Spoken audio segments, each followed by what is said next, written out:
Chapter 11. When the ladies removed after dinner, Elizabeth ran up to her sister, and seeing her well guarded from cold, attended her into the drawing-room, where she was welcomed by her two friends with many professions of pleasure, and Elizabeth had never seen them so agreeable as they were during the hour which passed before the gentlemen appeared.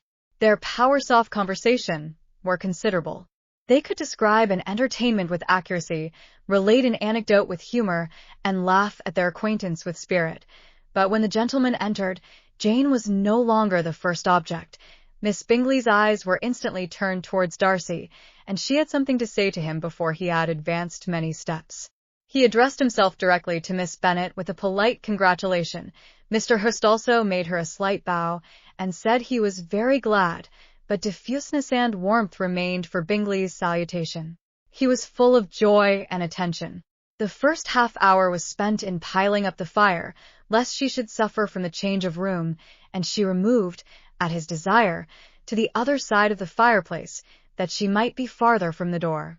He then sat down by her, and talked scarcely to anyone else. Elizabeth, at work in the opposite corner, saw it all with great delight.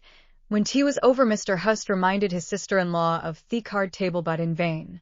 She had obtained private intelligence that Mr. Darcy did not wish for cards, and Mr. Hurst soon found even his open petition rejected.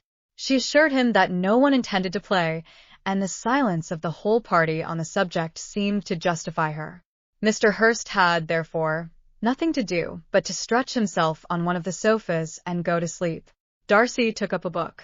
Miss Bingley did the same, and Mrs. Hurst, principally occupied in playing with her bracelets and rings, joined now and then in her brother's conversation with Miss Bennet. Miss Bingley's attention was quite as much engaged in watching Mr.